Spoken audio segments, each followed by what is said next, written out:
Assalamualaikum warahmatullahi wabarakatuh. Bismillahirrahmanirrahim. Alhamdulillahi rabbil alamin. Wassalatu wassalamu ala sayyidil mursalin wa ala alihi wa sahbihi ajma'in. Rabbi syrah lana sudurana wa yassir lana umurana wahlul 'uqdatam min alsinatina yafqahu aqwalana wa thabbit aqdamana wa tammim taqsirana ya rabbana rabbal alamin. La hawla wa la quwwata illa billahil aliyyil azim. La hawla wa la quwwata illa billah. La hawla wa la quwwata illa billahil aliyyil azim. Amma ba'd. Allahumma salli wa sallim wa barik ala sayyidina Muhammadin wa ala ali sayyidina Muhammad. Astaghfirullah alladzi la ilaha illa huwa ar-rahmanir rahim. Hayyul qayyum alladzi la yamutu wa atubu ilaih. Allahumma ighfir lana.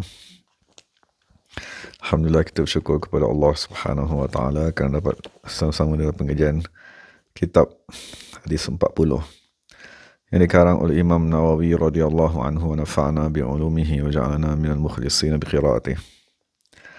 Jadi kita akan sama-sama membaca syarahnya yang bernama Al-Jawahir Al-Lu'lu'iyah yang dikarang oleh Syekh Muhammad bin Abdullah Dardani Dimyati radhiyallahu anhu wa nafa'ana bi ulumihi wa ja'alana minal mukhlisin bi qiraatih. Jadi kita sampai pada hadis yang ke-35 dan kita dah baca dua ungkapan daripada Nabi sallallahu alaihi wasallam, la tahasadu wa la tanajashu. Jadi hari ini insya-Allah kita sambung wala tabaghadu. Di dalam syarah dinyatakan janganlah sebahagian daripada kamu membenci sebahagian yang lain dengan sebab kita tadi melakukan perbuatan yang boleh membawa kepada kebencian sahabat kepada kita. Seperti kita mencaci makinya, mencelanya, mengutuknya, memukulnya ataupun menghalang sesuatu kemanfaatan yang sepatutnya sampai kepadanya. Jadi kita membenci seseorang manusia lain, hukumnya haram sekiranya bukan kerana Allah Subhanahu wa taala.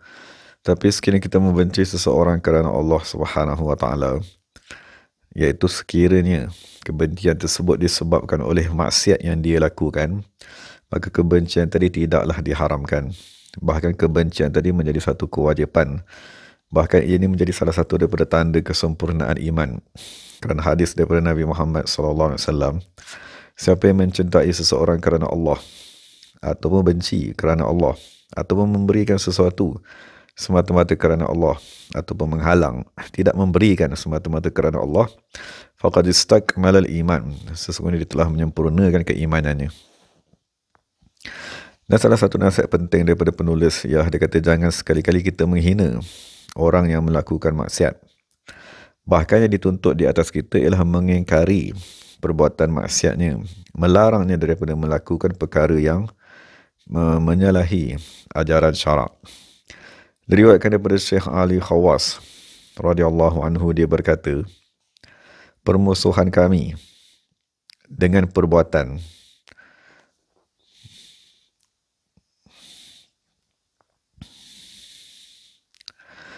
kebencian kami terhadap perbuatan-perbuatan orang yang Allah Subhanahu wa taala perintahkan untuk kami membencinya, maka permusuhan ataupun kebencian tersebut ialah adawatun syar'iyyah. Maksudnya kita membenci perbuatan maksiat yang dibuat oleh seseorang. Kita tidak menyukai sesuatu kezaliman yang dibuat oleh seseorang. Kebencian tersebut ialah adawatun syar'iyyah, kebencian yang disyariatkan oleh Allah Subhanahu wa taala. Adapun sekiranya kita membenci tubuh badannya, maka kebencian tersebut datang daripada tabi'iyatun, mana sifat semula jadi manusia yang tidak suka kan kepada orang yang melanggar arahan. Maka penulis berkata, maksudnya Syekh Ali Khawas berkata, maka kebahagiaan, maknanya perkara yang betul ialah apabila kebencian tersebut berlaku mengikut arahan syarak, tidak semata-mata dengan kehendak tabiat manusia. Maka kita dituntut untuk membenci perbuatan, bukan membenci tubuh badan orang yang melakukan perbuatan tersebut. Kerana kita dituntut untuk berdakwah, mengajaknya bertaubat, mengajaknya kepada Allah Subhanahu wa taala. Dan Syekh Abdul Qadir Jailani radhiyallahu anhu berkata, sehingga kamu mendapati di dalam hati kamu kebencian terhadap seseorang ataupun kecintaan kepada seseorang, maka kamu kajilah amalannya. Kamu lihat amalannya, kamu bentangkan amalannya di atas Al-Quran dan Sunnah. Sekiranya amalan yang dia lakukan tadi tidak disukai oleh Allah Subhanahu Wa Taala, maka kamu bencilah orang tersebut kerana amalannya. Dan sekiranya perbuatannya tadi dicintai di sisi Allah Subhanahu Wa Taala, maka kamu cintailah orang tersebut. Jadi mengapa kita kena nilai perbuatan seseorang dengan ajaran Quran, hadis, supaya kamu tidak mencintai orang tersebut dengan semata-mata hawa nafsu, apatah kamu tidak membencinya dengan semata-mata hawa nafsu. Allah Subhanahu Wa Taala berfirman, "Wala tattabi'il hawa." Jangan sekali-kali kamu mengikut hawa nafsu. Maksudnya pada mencintai seseorang ataupun pada menyukai seseorang. Fayudillaka an sabilillah.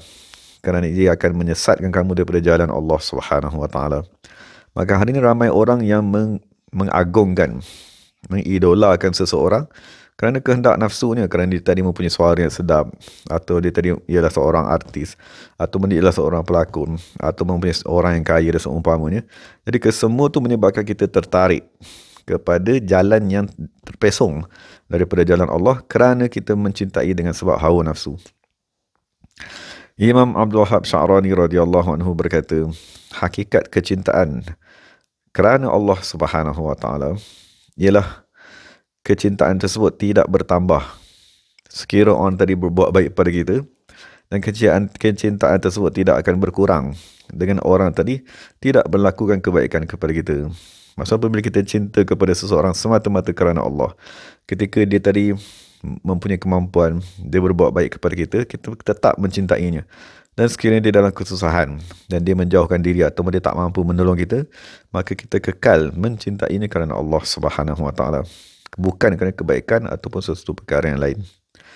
Imam Ghazali radhiyallahu anhu dia berkata, siapa yang mencintai seorang alim atau mencintai seorang ahli ibadat ataupun mencintai seseorang yang mana seseorang tersebut amat suka kepada ilmu pengetahuan, amat suka kepada ibadat, amat suka melakukan perkara-perkara baik seperti bersedekah, menolong orang yang seumpamanya, maka Imam Ghazali kata, sekiranya kecintaan kita tadi kerana ilmu ataupun ibadat ataupun kebaikan seseorang, maka sesungguhnya dia tadi mencintainya kerana Allah, ataupun dia tadi mencintai semata-mata inginkan keredaan Allah Subhanahu Wa Taala.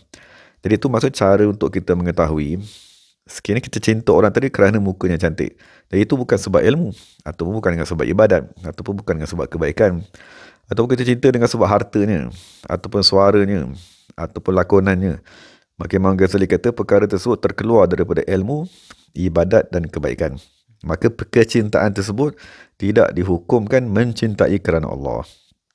Tapi sekiranya kita mencintai seseorang kerana ilmunya, ibadatnya ataupun kebaikannya, maka dia dikurniakan dengan pahala dan ganjaran daripada Allah biqadri quwwati hubbihi, dengan kadar kekuatan kecintaannya kepada orang tersebut.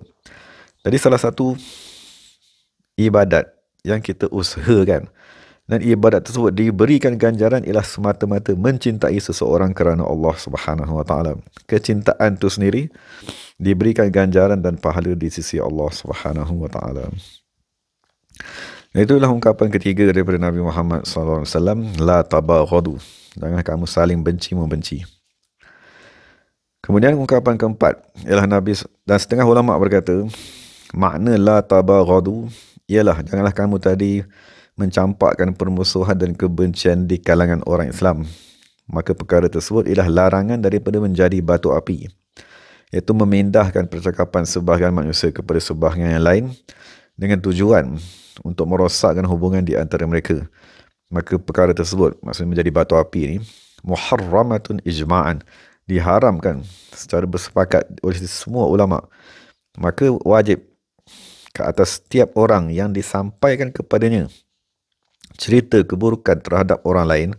Maka Imam Ghazali kata, apabila orang sampaikan kepada kita satu cerita agar kita tadi bergaduh dengan satu kumpulan yang lain, maka Imam Ghazali kata, pertama sekali kita wajib tidak mempercayai perkataan orang tersebut. Maksudnya orang menjadi batu api tadi, kita jangan percaya kepada dia.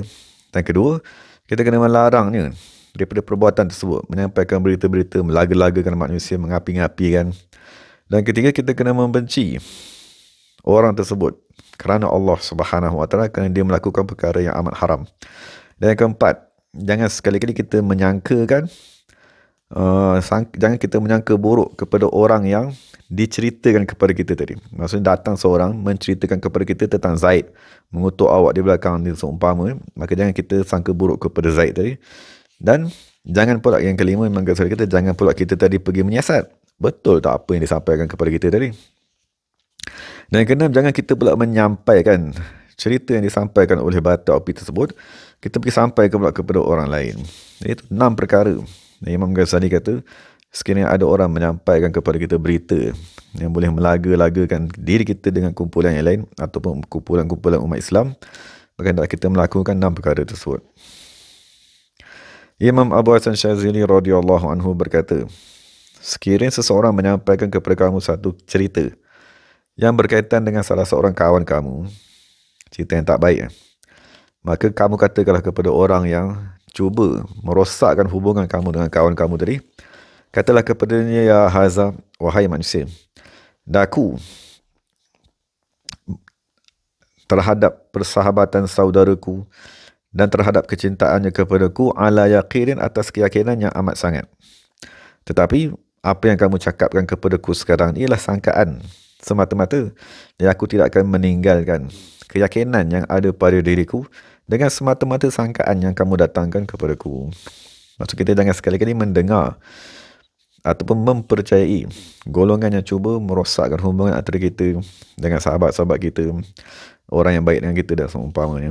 Syekh Afdaluddin rahmatullahi alaihi berkata, sekiranya seseorang menyampaikan kepada kamu satu percakapan daripada orang lain yang orang lain tadi mencela maruah kamu, maka hendaklah kamu tadi mengherdik, menegur orang yang menyampaikan percakapan yang tidak baik tadi, sekalipun dia tadi ialah kawan kamu yang paling rapat. Dan hendaklah kamu katakan kepada dia, maksudnya dia ceritakan kepada kita, ada kawan kamu Zaid tu kutuk kamu lah, kawan kamu yang Zaid tadi tu kutuk kamu kat belakang. Jadi kita kata kepada orang yang menyampaikan tadi, sekiranya kamu percaya apa yang dia sampaikan, apa yang dia katakan kepada aku, maka kamu dengan orang yang berkata perkataan tersebut sama. Maksud kedua-dua kamu ialah orang yang mengutuk aku. Bahkan kamu, dia kata, lebih jahat daripada orang tersebut, kerana dia kutuk aku daripada jauh dan dia tak sampaikan percakapan itu kepada aku, tapi kamu menyampaikan percakapan tadi kepada aku. Dan sekiranya kamu tidak mempercayai apa yang dicakapkan pada diriku dan perkara tersebut tak ada berkaitan dengan aku, maka apakah faedah kamu menyampaikan percakapan jahatnya terhadap diriku tadi? Jadi itu cara macam mana kita nak menasihati orang yang suka menyampaikan cerita yang boleh melagakan antara dua pihak. Seorang lelaki berkata kepada Wahab ibn Munabbih radhiyallahu anhu, si Fulan telah mencela kamu. Maka Wahab bin Munabbih kata kepada si Fulan tadi, tidakkah iblis tadi menjumpai manusia yang lain untuk menghantarkan kepadaku selain daripada kamu? Maksudnya iblis tak jumpa ke orang lain yang lebih jahat daripada kamu untuk menjadi batu api yang melaga-lagakan aku dengan orang tersebut? Dan itu ialah ungkapan ketiga yang dinyatakan oleh Nabi SAW. Jangan sekali-kali kamu membenci saudara-saudara kamu se-Islam dan seiman. Dan yang keempat, Rasulullah SAW bersabda, wala tadabaru, janganlah kamu belakang membelakangi. Jadi dalam syarah dinyatakan, janganlah kamu bercakap di belakang saudara-saudara kamu dengan mengumpatnya atau membuat satu pendustaan, benda yang dia tak katakan kamu dustakan, ataupun iftirak, satu pemalsuan yang amat sangat. Itu salah satu makna tadabaru, maksudnya jangan mengumpat seseorang di belakangnya, atau jangan membuat jangan kamu mereka cipta percakapan yang dia tidak cakap pada hakikatnya. Dan setengah ulama berkata, wala tadabaru bermakna janganlah kamu membelakangkan sebahagian kamu dengan sebahagian yang lain, meninggalkan menolongnya, meninggalkan membantunya, kerana tidak membantu saudara-saudara kamu semasa mereka tadi dalam kesusahan akan membawa kepada permusuhan, akan membawa kepada putusnya hubungan, akan merosakkan hubungan tersebut. Dalam hadis Nabi Muhammad SAW bersabda, tidak halal bagi mana-mana orang Islam meninggalkan saudaranya melebihi 3 hari. Dan dalam satu riwayat lain, tidak halal bagi mana-mana lelaki meninggalkan saudaranya melebihi 3 hari. Mereka apabila bertemu saja, yang ini tidak ingin memandang, yang ini pun berpaling daripada sahabatnya. Imam Muslim dan perawi yang lain meriwayatkan bahawa sesungguhnya dibentangkan amalan pada hari Isnin, pada setiap hari Isnin dan Khamis. Lalu Allah Subhanahu Wa Taala mengampunkan pada hari tersebut bagi setiap individu yang tidak mensyirikkan Allah Subhanahu Wa Taala, kecuali mana-mana individu yang ada di antaranya dan antara saudaranya permusuhan. Maka Allah berkata, tinggalkan orang ini sampai kedua-duanya tadi berdamai, baru Allah Subhanahu Wa Taala mengampunkan mereka. Dan Imam Tabarani dan selainnya meriwayatkan bahawa Rasulullah SAW bersabda, sesungguhnya Allah Subhanahu Wa Taala memandang pada kesemua makhluknya pada malam nisfu Sya'ban. Lalu Allah telah mengampunkan kepada semua makhluknya kecuali orang yang mensyirikkan Allah ataupun orang yang bergaduh sesama saudaranya.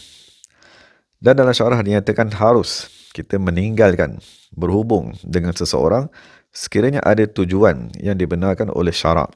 Seperti seseorang tadi meninggalkannya kerana kefasikannya, ataupun dia tadi mempunyai akidah yang bid'ah, ataupun dia tadi selalu menyakitkan orang lain, ataupun kita tadi nak menegurnya, ataupun kita niat membaiki agama orang yang meninggalkan tadi, ataupun orang yang ditinggalkan. Maksudnya kalau kita kata saya ini sebenarnya jahat, jadi sekarang ini saya dalam proses membaiki diri saya, maka saya terpaksa meninggalkan kawan-kawan saya dulu, maka itu dibenarkan kerana ada kebenaran dari segi syarak. Dan yang terakhir sekali dalam perenggan yang pertama ni, Rasulullah SAW bersabda, janganlah salah seorang daripada kamu menjual di atas jualan sahabatnya yang lain, seperti mana dia berkata kepada orang yang membeli pada tempoh masa khiyar, maksudnya ada pilihan tadi. Maksudnya kawan kita dah jual barang, kemudian ada seorang pembeli sudah membelinya. Kita kata kepada pembeli tadi, kamu batalkanlah jual beli tersebut, aku akan jual kepada kamu barang yang sama dengan harga yang lebih murah. Maka perkara tersebut akan menyebabkan pergaduhan antara dia dengan sahabatnya sebelum ni menjual tadi.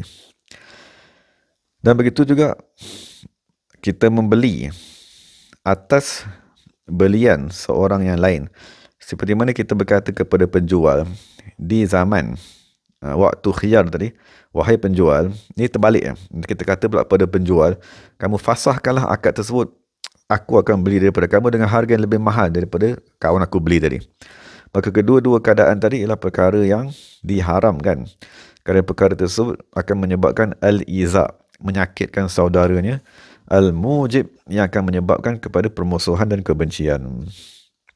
Dan setelah Rasulullah SAW memberitahu kepada kita beberapa nasihat tadi, maksudnya pertamanya Rasulullah kata, jangan kamu berhasad dengki, jangan kamu dari menipu dalam jual beli, jangan kamu tadi saling benci-membenci ataupun membelakangkan saudara kamu, dan jangan kamu menjual di atas jualan saudara kamu. Dan sebagai penutup perenggan yang pertama ni, Rasulullah SAW berkata, wa kunu ibadallahi ikhwana, maka hendaklah kamu tadi menjadi hamba-hamba Allah Subhanahu Wa Taala yang bersaudara. Maknanya dalam syarah dinyatakan, kamu usahakanlah apa saja perkara yang boleh menjadikan kamu tadi bersaudara dengan baik, seperti bergaul dengan baik, melakukan perkara-perkara yang membantu, dan meninggalkan perkara yang menyakitkan hati sahabat-sahabat kita. Imam Qurtubi radhiyallahu anhu berkata, jadilah kamu seperti adik-beradik nasab, daripada sudut kamu tadi membelas kasihan, merahmati, mencintai, tolong-menolong, dan saling nasihat-menasihati antara kamu dan saudara kamu yang lain. Dan Fudail bin Iyad radhiyallahu anhu berkata, syarat benar pada persahabatan tadi, pada persaudaraan, ialah kita tadi memberi bantuan kepada saudara kita apabila dia tadi menjadi susah, lebih banyak daripada bantuan yang kita berikan kepada dia semasa dia tadi sedang senang. Jadi inilah beberapa nasihat daripada Rasulullah SAW, dan sebagaimana disyarahkan oleh penulis, moga-moga dia tadi menjadi panduan kepada kita. Maksud dalam perenggan pertama ni, Rasulullah SAW menceritakan tentang martabat al-iman. Maksud salah satu tanda orang tadi beriman ialah dia tadi tidak melakukan perkara yang disebut tadi, tidak hasad kepada saudaranya, tidak meninggalkan menolong saudaranya, tidak merosakkan jual beli yang telah dibuat oleh saudara-saudaranya daripada sudut keimanan. Kemudian dalam perenggan yang seterusnya Rasulullah SAW akan menceritakan tentang persaudaraan yang kedua, iaitu persaudaraan daripada sudut keagamaan. Jadi moga-moga Allah Subhanahu Wa Taala memberi kefahaman kepada kita, dan moga-moga Allah Subhanahu Wa Taala menjadikan kita tadi bersaudara dengan persaudaraan yang paling tinggi sekali. Maksudnya persaudaraan yang paling asas ialah daripada sudut jasmani. Maksudnya kita adik-beradik yang dilahirkan oleh dua ibu bapa. Dan yang kedua ialah persaudaraan daripada sudut akidah. Maksud kita ada orang yang satu agama dengan kita. Maksudnya akidah kita sama dengan akidahnya, maka kita dihukumkan saudara daripada sudut akidah. Dan persaudaraan yang paling tinggi sekali yang sedang diceritakan oleh Nabi SAW tadi ialah persaudaraan daripada sudut keimanan. Maksudnya daripada sudut beberapa orang yang mempunyai bapa rohani, daripada bapa rohani tersebut mereka tidak mengambil keimanan, maka mereka dihukumkan sebagai saudara keimanan. Itulah persaudaraan yang paling tinggi sekali. Maka Rasulullah SAW berkata, wa kunu ibadallah ikhwana. Maka adalah kamu semua menjadi hamba-hamba Allah Subhanahu Wa Taala yang bersaudara daripada sudut keimanan, daripada sudut kamu mempunyai hubungan yang amat rapat dengan sahabat-sahabat kamu kerana kamu semua dididik di bawah seorang syekh yang menjaga keimanan kamu. Jadi moga-moga Allah Subhanahu Wa Taala memberi kefahaman kepada kita, dan moga-moga Allah Taala menjadikan kita tadi manusia yang bersaudara, bersahabat semata-mata kerana Allah Subhanahu Wa Taala. Dan janganlah kita tadi menjadi manusia yang meninggalkan membantu saudara-saudara yang lain apabila mereka dalam kesusahan. Wa aqulu qawli hadza wa astaghfirullahal azim li wa lakum wa lisairil muslimin wal muslimat. Assalamualaikum warahmatullahi wabarakatuh. Bismillahirrahmanirrahim. Alhamdulillahirabbil alamin wassalatu wassalamu ala sayyidil mursalin wa ala alihi washabbihi ajma'in. Allahumma ihfaz sayyid as-sabahaddin wa zuhur sihhatan wa afiyatan wa salamatan wa afatan daimah. Rabbana wa zalamna anfusana wa illam taghfir lana wa tarhamna lanakunanna minal khasirin. Rabbana atina fid dunya hasanah wa fil akhirati hasanah wa qina adzabannar. Subhana rabbika rabbil izzati amma yasifun wa salamun alal mursalin walhamdulillahi rabbil alamin. Taqabbalallahu minna minkum. Terima kasih kepada semua sahabat-sahabat. Moga Allah Taala pelihara kita semua. Assalamualaikum warahmatullahi wabarakatuh.